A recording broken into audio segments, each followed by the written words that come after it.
ಈಗಾಗಲೇ ಕಬ್ಬು ಬೆಳೆಗಾರರು ಬೆಳಗಾವಿನಲ್ಲಿ ಬಹಳ ದೊಡ್ಡ ಮಟ್ಟದಲ್ಲಿ ರೈತರು ಆಕ್ರೋಶಭರಿತರಾಗಿ ಸಹಸ್ರಾರು ಸಂಖ್ಯೆಯಲ್ಲಿ ಇವತ್ತು ಬಂದು ಹೋರಾಟದಲ್ಲಿ ಬಹುಶಃ ನಿನ್ನೆ 6ನೇ ದಿನ ಪೂರೈಸಿದೆ. ಆದರೆ ಇಲ್ಲಿವರೆಗೂ ಕೂಡ ರಾಜ್ಯದ ಮುಖ್ಯಮಂತ್ರಿಗಳಾಗಲಿ ಅಥವಾ ಅಲ್ಲಿರ್ತಕ್ಕಂಥ ಜಿಲ್ಲಾ ಉಸ್ತುವಾರಿ ಮಂತ್ರಿಗಳಾಗಲಿ ಇದ್ರ ಬಗ್ಗೆ ಒಂದು ಚಕಾರ ಎತ್ತಿಲ್ಲ. ಇವೆಲ್ಲವನ್ನ ನೋಡಿದಾಗ ರೈತರ ಬಗ್ಗೆ ಅವ್ರಿಗೆ ಎಷ್ಟು ಕಾಳಜಿ ಇದೆ ಅಂತಕ್ಕಂಥದ್ದು ಬಹುಶಃ ಇದನ್ನ ನೋಡಿದ್ರೆ ನಮ್ಗೆ ಅರ್ಥ ಆಗ್ತದೆ. ಹಾಗಾಗಿ ಇನ್ನೇನು ಹೆಚ್ಚಾಗಿ ಎಕ್ಸ್ಪೆಕ್ಟ್ ಮಾಡೋಕ್ಕಾಗಲ್ಲ ಸರ್. ನಾನು ಇದನ್ನೆಲ್ಲ ಸೈಡ್ಗಿಟ್ಟು ಒಂದು ಮಾತಾಡೋದಾದರೆ ರಾಜಕೀಯ ಇರಲಿ ಸೈಡ್ಗಿರಲಿ, ಆದರೆ ನಿಮಗೆ ಗೊತ್ತಿದ್ದಂಗೆ ಇವತ್ತು ಎಷ್ಟು ಜನ ಶುಗರ್ ಫ್ಯಾಕ್ಟ್ರಿ ಮಾಲೀಕರುಗಳು ಇವತ್ತು ಬೇರೆ ಬೇರೆ ನಾನಾ ಪಕ್ಷದಲ್ಲಿ ಇವತ್ತೆಲ್ಲ ಮಾಲೀಕರುಗಳಿದ್ದಾರೆ. ಈ ವಿಚಾರದಲ್ಲಿ ರಾಜಕಾರಣ ಮಾಡೋದು ಬೇಡ. ರೈತರು ಇಂಪಾರ್ಟೆಂಟ್ ಇದ್ದಾರೆ. ಸುಮ್ಮನೆ ಯಾರೋ ಒಂದೆರಡು ಸಿಂಗಲ್ ಇಂಡಿವಿಜುವಲ್ಗಳು ಅವ್ರವ್ರ ರಾಜಕಾರಣದ ಬೆಳೆ ಬಯಸ್ಕೊಳ್ಳೋದಕ್ಕೋಸ್ಕರ ಇವೆಲ್ಲ ಕೂಡ ನಡೀತಾ ಇದೆ ಅಂತಕ್ಕಂಥದ್ದು. ರೈತರನ್ನ ಬಲಿಪಶು ಮಾಡೋದು ಬೇಡ. ಇವತ್ತು ರೈತರು ಏನು ಕೇಳ್ತಾ ಇದ್ದಾರೆ ಅದೇನು ದೊಡ್ಡ ವಿಚಾರ ಏನಲ್ಲ. ರಾಜ್ಯದ ಮುಖ್ಯಮಂತ್ರಿಗಳು ಇದನ್ನ ಸಂಪೂರ್ಣವಾಗಿ ಇಲ್ಲ ಇದನ್ನ ರೈತರನ್ನ ಉಳಿಸ್ಬೇಕು ಅಂತಕ್ಕಂಥ ಮನಸ್ಸು ಮಾಡಿದರೆ ಅವ್ರ ಕಡೆಯಿಂದ ಇಲ್ಲಿವರೆಗೂ ಕೂಡ ಒಂದು ಸ್ಟೇಟ್ಮೆಂಟ್ ಬಂದಿಲ್ಲ. ಹೊರಗಡೆ ಜಿಲ್ಲಾ ಉಸ್ತುವಾರಿಗಳು ಬಂದು ಇಂಟರ್ಫಿಯರೆನ್ಸ್ ಕೊಟ್ಟಿಲ್ಲ. ರೈತರಿಗೆ ಇಲ್ಲಪ್ಪ ನಾವು ನಿಮ್ಮ ಜೊತೆ ಇದ್ದೀವಿ ಅಂತಕ್ಕಂಥ ಕನಿಷ್ಠ ಪಕ್ಷ ಬಂದು ಚರ್ಚೆಯನ್ನು ಕೂಡ ಮಾಡಿಲ್ಲ. ಇದು ಮಾಡ್ತಕ್ಕಂಥದ್ದು ಸೂಕ್ತ. ಪಕ್ಷದ ಕಡೆಯಿಂದ ನಾವೆಲ್ಲರೂ ಕೂಡ ಆಗ್ರಹಿಸ್ತೀವಿ. ಅತಿ ಶೀಘ್ರದಲ್ಲಿ ನೋಡ್ಕೊಂಡು ನಾವು ಕೂಡ ಭೇಟಿ ಮಾಡ್ತೀವಿ. ಒಟ್ಟಾರೆಯಾಗಿ ರೈತರ ಜೊತೆ ನಮ್ಮ ಪಕ್ಷ ಸದಾಕಾಲ ಇದೆ. ಮಂಡ್ಯ ರೈತ ಆತ್ಮಹತ್ಯೆ ಮಾಡ್ಕೊಂಡಿದ್ದಾರೆ. ಈಗ ಅವರು ವಿಕ್ಟೋರಿಯಾದಲ್ಲಿದ್ದಾರೆ. ವಿಷಯ ನನಗೆ ನೆನ್ನೆನೆ ನಾನು ನೋಡಿದ್ದೀನಿ. ಪಾಪ ಅವರು ಭೂಸ್ವಾಧೀನ ಆದಂಥ ಸಂದರ್ಭದಲ್ಲಿ ಅವ್ರಿಗೆ ಲ್ಯಾಂಡ್ ಕಾಂಪನ್ಸೇಷನ್ ಸಿಕ್ಕಿಲ್ಲ ಅಂತಕ್ಕಂಥದ್ದು ಅವ್ರೇನು ಬಹಳ ಬೇಸತ್ತಿದ್ರು. ಅಲ್ದು ತಿರುಗಿ ಕೊನೆಗೆ ರಾಜ್ಯ ಸರ್ಕಾರ ಸ್ಪಂದಿಸ್ತಾ ಇದ್ದಿದ್ದರಿಂದ ನಿನ್ನೆ DC ಕಚೇರಿ ಆಚೆ ಕಡೆನೆ ಆತ್ಮಹತ್ಯೆಗೆ ಶರಣಾಗಿರ್ತಕ್ಕಂಥದ್ದು ನಿಜಕ್ಕೂ ಈ ರಾಜ್ಯ ಸರ್ಕಾರದ ಮತ್ತೊಂದು ರೈತ ವಿರೋಧಿ ಈ ಒಂದು ಉದಾಹರಣೆ. ನಿನ್ನೆ ದಿನ KR ಪೇಟೆಯಲ್ಲಿ ನೋಡ್ತಾ ಇದ್ದೇವೆ. ಈಗ ಇಲ್ಲಿಂದ ನಾನು ಡೈರೆಕ್ಟ್ ವಿಕ್ಟೋರಿಯಾಗೆ ಹೋಗ್ತಾ ಇದ್ದೇನೆ. ಬಹುಶಃ ಪೋಸ್ಟ್ ಮಾರ್ಟಮ್ ನಡೀತಾ ಇದೆ ಅಂತಕ್ಕಂಥದ್ದು ನಾನು ಈಗ ತಾನೇ ತಿಳಿದುಕೊಂಡೆ. ಅಲ್ಲಿರ್ತಕ್ಕಂಥ ಶಾಸಕರು ಮಂಜಣ್ಣವ್ರಿಗೂ ಬರಕ್ಕೆ ಕೇಳಿದ್ದೀನಿ. ಅವ್ರ ಕುಟುಂಬದ ಸದಸ್ಯರನ್ನ ಭೇಟಿ ಮಾಡ್ತೇನೆ. ಬಟ್ ಈ ಥರ ಪ್ರಕರಣಗಳು ಆಗದೇ ಇರತಕ್ಕಂಥ ನಿಟ್ಟಿನಲ್ಲಿ ರಾಜ್ಯ ಸರ್ಕಾರ ನಡೆಗಳಿಡಬೇಕಾಗ್ತದೆ.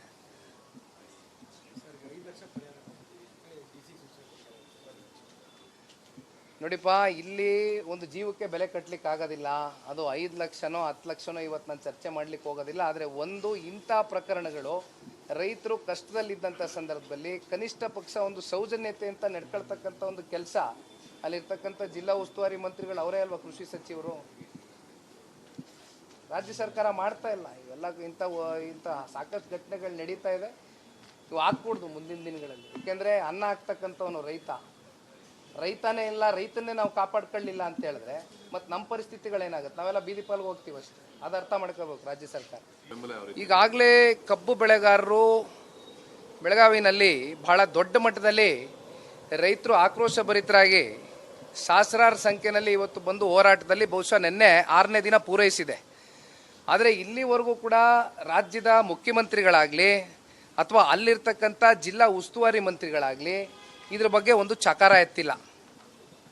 ಇವೆಲ್ಲವನ್ನ ನೋಡಿದಾಗ ರೈತರ ಬಗ್ಗೆ ಅವ್ರಿಗೆ ಎಷ್ಟು ಕಾಳಜಿ ಇದೆ ಅಂತಕ್ಕಂಥದ್ದು ಬಹುಶಃ ಇದನ್ನ ನೋಡಿದ್ರೆ ನಮ್ಗೆ ಅರ್ಥ ಆಗ್ತದೆ. ಹಾಗಾಗಿ ಇನ್ನೇನು ಹೆಚ್ಚಾಗಿ ಎಕ್ಸ್ಪೆಕ್ಟ್ ಮಾಡೋಕ್ಕಾಗಲ್ಲ ಸರ್. ನಾನು ಇದನ್ನೆಲ್ಲ ಸೈಡ್ಗಿಟ್ಟು ಒಂದು ಮಾತಾಡೋದಾದರೆ ರಾಜಕೀಯ ಇರಲಿ ಸೈಡ್ಗಿರಲಿ, ಆದರೆ ನಿಮಗೆ ಗೊತ್ತಿದ್ದಂಗೆ ಇವತ್ತು ಎಷ್ಟು ಜನ ಶುಗರ್ ಫ್ಯಾಕ್ಟ್ರಿ ಮಾಲೀಕರುಗಳು ಇವತ್ತು ಬೇರೆ ಬೇರೆ ನಾನಾ ಪಕ್ಷದಲ್ಲಿ ಇವತ್ತೆಲ್ಲ ಮಾಲೀಕರುಗಳಿದ್ದಾರೆ. ಈ ವಿಚಾರದಲ್ಲಿ ರಾಜಕಾರಣ ಮಾಡೋದು ಬೇಡ. ರೈತರು ಇಂಪಾರ್ಟೆಂಟ್ ಇದ್ದಾರೆ. ಸುಮ್ಮನೆ ಯಾರೋ ಒಂದೆರಡು ಸಿಂಗಲ್ ಇಂಡಿವಿಜುವಲ್ಗಳು ಅವ್ರವ್ರ ರಾಜಕಾರಣದ ಬೆಳೆ ಬಯಸ್ಕೊಳ್ಳೋದಕ್ಕೋಸ್ಕರ ಇವೆಲ್ಲ ಕೂಡ ನಡೀತಾ ಇದೆ ಅಂತಕ್ಕಂಥದ್ದು. ರೈತರನ್ನ ಬಲಿಪಶು ಮಾಡೋದು ಬೇಡ. ಇವತ್ತು ರೈತರು ಏನು ಕೇಳ್ತಾ ಇದ್ದಾರೆ ಅದೇನು ದೊಡ್ಡ ವಿಚಾರ ಏನಲ್ಲ.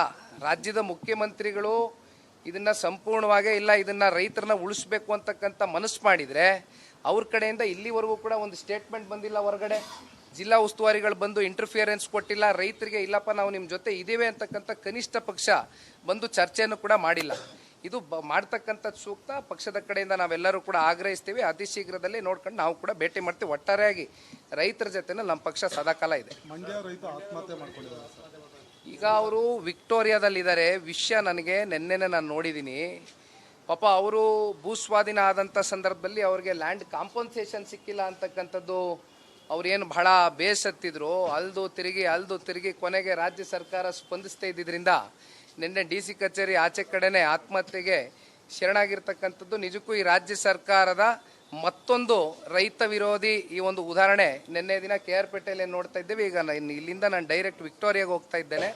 ಬಹುಶಃ ಪೋಸ್ಟ್ ಮಾರ್ಟಮ್ ನಡೀತಾ ಇದೆ ಅಂತಕ್ಕಂಥದ್ದು ನಾನು ಈಗ ತಾನೇ ತಿಳಿದುಕೊಂಡೆ. ಅಲ್ಲಿರ್ತಕ್ಕಂಥ ಶಾಸಕರು ಮಂಜಣ್ಣವ್ರಿಗೂ ಬರಕ್ಕೆ ಕೇಳಿದ್ದೀನಿ, ಅವ್ರ ಕುಟುಂಬದ ಸದಸ್ಯರನ್ನ ಭೇಟಿ ಮಾಡ್ತೇನೆ. ಬಟ್ ಈ ಥರ ಪ್ರಕರಣಗಳು ಆಗದೇ ಇರತಕ್ಕಂಥ ನಿಟ್ಟಿನಲ್ಲಿ ರಾಜ್ಯ ಸರ್ಕಾರ ನಡೆಗಳಿಡಬೇಕಾಗ್ತದೆ.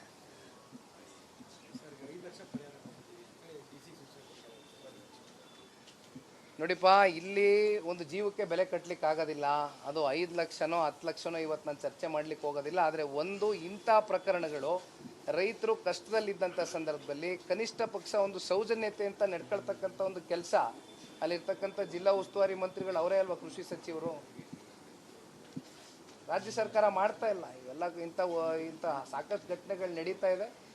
ಇವು ಆಗ್ಕೂಡ್ದು ಮುಂದಿನ ದಿನಗಳಲ್ಲಿ. ಏಕೆಂದರೆ ಅನ್ನ ಹಾಕ್ತಕ್ಕಂಥವನು ರೈತನೇ ಇಲ್ಲ, ರೈತನ್ನೇ ನಾವು ಕಾಪಾಡ್ಕೊಳ್ಳಿಲ್ಲ ಅಂತ ಹೇಳಿದ್ರೆ ಮತ್ತು ನಮ್ಮ ಪರಿಸ್ಥಿತಿಗಳೇನಾಗುತ್ತೆ? ನಾವೆಲ್ಲ ಬೀದಿ ಪಾಲ್ಗೆ ಹೋಗ್ತೀವಿ ಅಷ್ಟೇ. ಅದು ಅರ್ಥ ಮಾಡ್ಕೋಬೇಕು ರಾಜ್ಯ ಸರ್ಕಾರ.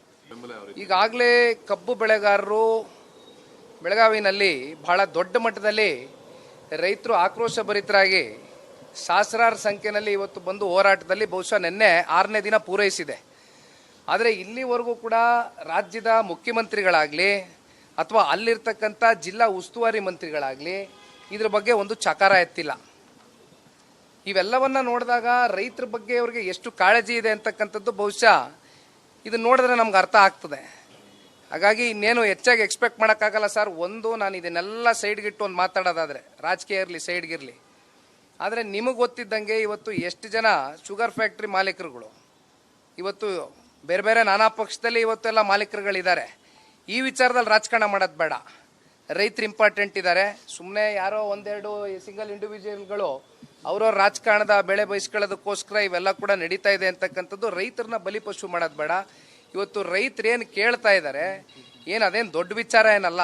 ರಾಜ್ಯದ ಮುಖ್ಯಮಂತ್ರಿಗಳು ಇದನ್ನ ಸಂಪೂರ್ಣವಾಗೇ ಇಲ್ಲ, ಇದನ್ನ ರೈತರನ್ನ ಉಳಿಸ್ಬೇಕು ಅಂತಕ್ಕಂಥ ಮನಸ್ಸು ಮಾಡಿದರೆ ಅವ್ರ ಕಡೆಯಿಂದ ಇಲ್ಲಿವರೆಗೂ ಕೂಡ ಒಂದು ಸ್ಟೇಟ್ಮೆಂಟ್ ಬಂದಿಲ್ಲ. ಹೊರಗಡೆ ಜಿಲ್ಲಾ ಉಸ್ತುವಾರಿಗಳು ಬಂದು ಇಂಟರ್ಫಿಯರೆನ್ಸ್ ಕೊಟ್ಟಿಲ್ಲ. ರೈತರಿಗೆ ಇಲ್ಲಪ್ಪ ನಾವು ನಿಮ್ಮ ಜೊತೆ ಇದ್ದೀವಿ ಅಂತಕ್ಕಂಥ ಕನಿಷ್ಠ ಪಕ್ಷ ಬಂದು ಚರ್ಚೆಯನ್ನು ಕೂಡ ಮಾಡಿಲ್ಲ. ಇದು ಮಾಡ್ತಕ್ಕಂಥದ್ದು ಸೂಕ್ತ. ಪಕ್ಷದ ಕಡೆಯಿಂದ ನಾವೆಲ್ಲರೂ ಕೂಡ ಆಗ್ರಹಿಸ್ತೀವಿ. ಅತಿ ಶೀಘ್ರದಲ್ಲಿ ನೋಡ್ಕೊಂಡು ನಾವು ಕೂಡ ಭೇಟಿ ಮಾಡ್ತೀವಿ. ಒಟ್ಟಾರೆಯಾಗಿ ರೈತರ ಜೊತೆನಲ್ಲಿ ನಮ್ಮ ಪಕ್ಷ ಸದಾಕಾಲ ಇದೆ. ಮಂಡ್ಯ ರೈತ ಆತ್ಮಹತ್ಯೆ ಮಾಡ್ಕೊಂಡಿದ್ದಾರೆ ಸರ್.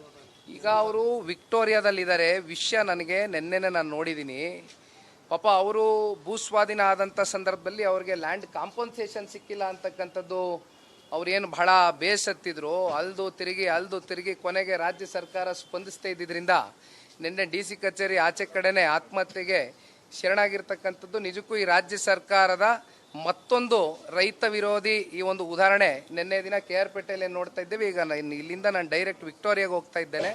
ಬಹುಶಃ ಪೋಸ್ಟ್ ಮಾರ್ಟಮ್ ನಡೀತಾ ಇದೆ ಅಂತಕ್ಕಂಥದ್ದು ನಾನು ಈಗ ತಾನೇ ತಿಳಿದುಕೊಂಡೆ. ಅಲ್ಲಿರ್ತಕ್ಕಂಥ ಶಾಸಕರು ಮಂಜಣ್ಣವ್ರಿಗೂ ಬರಕ್ಕೆ ಕೇಳಿದ್ದೀನಿ, ಅವ್ರ ಕುಟುಂಬದ ಸದಸ್ಯರನ್ನ ಭೇಟಿ ಮಾಡ್ತೇನೆ. ಬಟ್ ಈ ಥರ ಪ್ರಕರಣಗಳು ಆಗದೇ ಇರತಕ್ಕಂಥ ನಿಟ್ಟಿನಲ್ಲಿ ರಾಜ್ಯ ಸರ್ಕಾರ ನಡೆಗಳಿಡಬೇಕಾಗ್ತದೆ.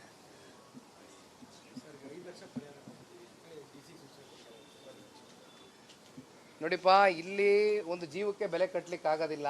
ಅದು 5 ಲಕ್ಷನೋ 10 ಲಕ್ಷನೋ ಇವತ್ತು ನಾನು ಚರ್ಚೆ ಮಾಡ್ಲಿಕ್ಕೆ ಹೋಗೋದಿಲ್ಲ. ಆದರೆ ಒಂದು ಇಂಥ ಪ್ರಕರಣಗಳು ರೈತರು ಕಷ್ಟದಲ್ಲಿದ್ದಂಥ ಸಂದರ್ಭದಲ್ಲಿ ಕನಿಷ್ಠ ಪಕ್ಷ ಒಂದು ಸೌಜನ್ಯತೆ ಅಂತ ನಡ್ಕೊಳ್ತಕ್ಕಂಥ ಒಂದು ಕೆಲಸ ಅಲ್ಲಿರ್ತಕ್ಕಂಥ ಜಿಲ್ಲಾ ಉಸ್ತುವಾರಿ ಮಂತ್ರಿಗಳು ಅವರೇ ಅಲ್ವಾ, ಕೃಷಿ ಸಚಿವರು. ರಾಜ್ಯ ಸರ್ಕಾರ ಮಾಡ್ತಾ ಇಲ್ಲ. ಇವೆಲ್ಲ ಇಂಥ ಸಾಕಷ್ಟು ಘಟನೆಗಳು ನಡೀತಾ ಇದೆ. ಇವು ಆಗ್ಕೂಡ್ದು ಮುಂದಿನ ದಿನಗಳಲ್ಲಿ. ಏಕೆಂದರೆ ಅನ್ನ ಹಾಕ್ತಕ್ಕಂಥವನು ರೈತನೇ ಇಲ್ಲ, ರೈತನ್ನೇ ನಾವು ಕಾಪಾಡ್ಕೊಳ್ಳಿಲ್ಲ ಅಂತ ಹೇಳಿದ್ರೆ ಮತ್ತು ನಮ್ಮ ಪರಿಸ್ಥಿತಿಗಳೇನಾಗುತ್ತೆ? ನಾವೆಲ್ಲ ಬೀದಿ ಪಾಲ್ಗೆ ಹೋಗ್ತೀವಿ ಅಷ್ಟೇ. ಅದು ಅರ್ಥ ಮಾಡ್ಕೋಬೇಕು ರಾಜ್ಯ ಸರ್ಕಾರ.